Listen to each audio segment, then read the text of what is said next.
कृषि क्षेत्र में आधुनिक तकनीक का प्रयोग व्यापक है।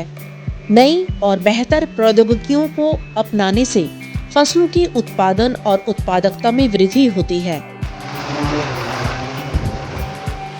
इससे उत्पादन लागत कम करने में भी मदद मिलती है। प्रौद्योगिकी के उपयोग ने खेती की प्रक्रिया को भी आसान और अधिक कुशल बना दिया है। इन्हीं में से लोकप्रिय है ड्रोन तकनीक। ड्रोन के जरिए यूरिया का छिड़काव समान रूप से होता है, जिससे फसलों को यूरिया की समान मात्रा मिलती है। इस कारण फसलों की बढ़त और पैदावार में सुधार एवं बढ़ोतरी होती है। इसकी मदद से यूरिया की लागत में कमी आती है। इससे समय और श्रम की बचत होती है। यह पर्यावरण के लिए पूरी तरह से सुरक्षित है। सरकार के सहयोग से कृषि विभाग द्वारा ड्रोन के प्रयोग पर बढ़ावा दिया जा रहा है। मैं डॉक्टर प्रमोद कुमार हूँ, ज्वाइंट डायरेक्टर प्लांट प्रोडक्शन, सह नोडल पदाधिकारी spray of pesticide by drone. किसान पहले ये कटोर मशीन से और ये नैपसेक मशीन से छिड़काव करते थे, तो इसमें 1 एकड़ के छिड़काव में 100 लीटर पानी लगता था और 1.5 से 2 घंटे का समय लगता था। उससे बचने के लिए ड्रोन से हम लोग छिड़काव कर रहे हैं। ड्रोन से छिड़काव करने पर मात्र 10 लीटर के पानी के उपयोग से 1 एकड़ में छिड़काव हो जाएगा और 6 से 7 मिनट में ही छिड़काव खत्म हो जाएगा। किसान जो डीबीटी पोर्टल पर, हमारे डीबीटी पोर्टल पर सब्सक्राइब है, रजिस्टर्ड है, उस किसान को 1 एकड़ के छिड़काव में बिहार सरकार कृषि विभाग जो है पौधा संरक्षण 240 रुपया प्रति एकड़ अनुदान देंगे। वहीं फसल अवशेष प्रबंधन हेतु कृषि विभाग एवं आत्मा रोहतास के द्वारा किसानों को जागरूक किया जा रहा है। कृषि यंत्र बैंक के माध्यम से किसानों को फसल अवशेष प्रबंधन करना सिखाया जा रहा है। भैया अपने समझा सबका का समझा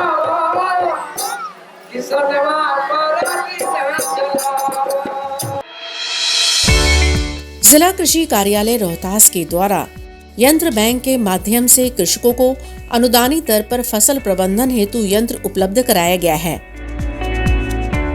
ये जो मशीनें आप देख रहे हैं, ये मशीनें हमें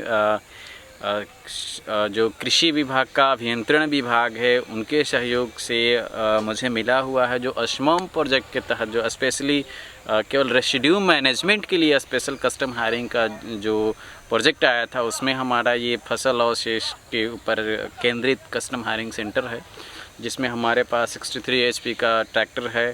इसके बाद अस्ट्रा बेलर है, सुपर सीडर है, रोटरी मल्चर है, हैप्पी सीडर है और जो है अस्ट्रा रिपर है, जिसमें हम लोग गेहूं के दिनों में जो वीट का रेसिड्यू होता है उसको मैनेज करने के लिए हम लोग जो है अस्ट्रा रिपर का उपयोग करते हैं।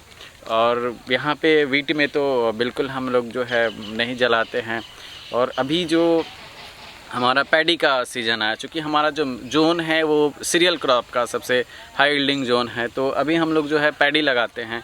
पैडी का हार्वेस्टिंग शुरू हो गया है, तो उसमें हम लोग ये जो देख रहे हैं सुपर सीडर मशीन का इस्तेमाल करते हैं, जिससे कि जो भी रेसिड्यू होता है वो मिट्टी में मिलाते हुए उसमें गेहूं की बिजाई कर देते हैं।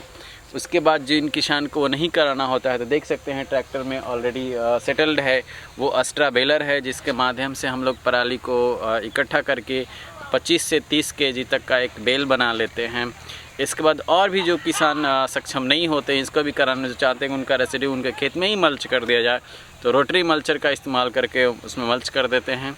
इसके बाद हैप्पी सीडर है। हैप्पी सीडर से हम लोग गेहूं की बिजाई भी करते हैं और उसी पैडी रेसिड्यू से जो है सॉइल सरफेस का मल्चिंग भी करते हैं। तो इस तरीके से हम लोग जो है अपने यहाँ सीरियल क्रॉप में खेतों का मैनेजमेंट और पराली प्रबंधन कर रहे हैं। उस बेल को हम लोग चारा में इस्तेमाल कर देते हैं, वर्मिंग कंपोस्ट भी करते हैं। तकनीक का विकास निरंतर होता रहता है। ऐसे में व्यावसायिक खेती के लिए आप किसान भाइयों एवं बहनों खेती में ड्रोन और फसल प्रबंधन के लिए यंत्रों का प्रयोग करें। अधिक जानकारी के लिए आत्मा रोहतास से संपर्क स्थापित करें।